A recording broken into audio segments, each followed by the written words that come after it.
Hello বন্ধুরা, good morning. কেমন আছো তোমরা সবাই? আশা করছি তোমরা সবাই খুব ভালো আছো, আর আমিও অনেক অনেক ভালো আছি।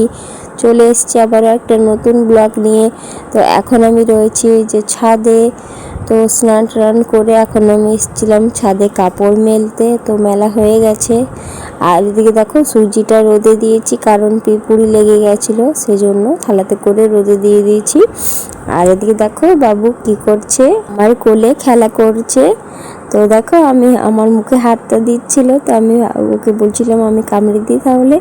তো এই যে দেখো বারবার করে দিচ্ছিল, জানে মা কামড়াবে না সেই জন্য। তো দেখো আমি ওর সাথে এমনি মজা করছিলাম।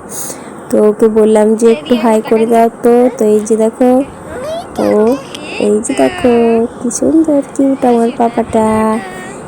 কেমন লাগছে আমার সোনাকে অবশ্যই জানিও কিন্তু। আর আমি না সিঁদুর পড়ছিলাম, তো ও বললো যে আমাকে একটু টিপ দিয়ে দাও। তো ওকে দেখো আমি টিপ দিয়ে দিয়েছি।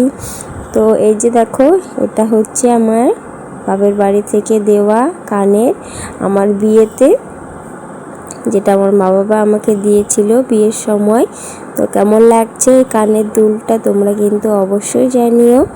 আমার তো খুবই ভালো লাগে, আমি মাঝে সাঝে পরি। আর এটা হচ্ছে আংটি, যেটা আমার বর আমাকে ফুলসজ্জার দিন রাত্রেবেলায় দিয়েছিল। যে দেখো আংটিটা আমার বর পছন্দ করে কিনেছে, কেমন হয়েছে এটাও জানিও। তো এটা না আমার একটু বড় হয়, সেজন্য আমার পরা হয় না। তো ভাবছিলাম একে কাটিয়ে একটু আমার আঙ্গুলের সাইজে করিয়ে নেব। তো কেমন লাগছে দুটো জিনিস তোমরা কিন্তু অবশ্যই জানিও।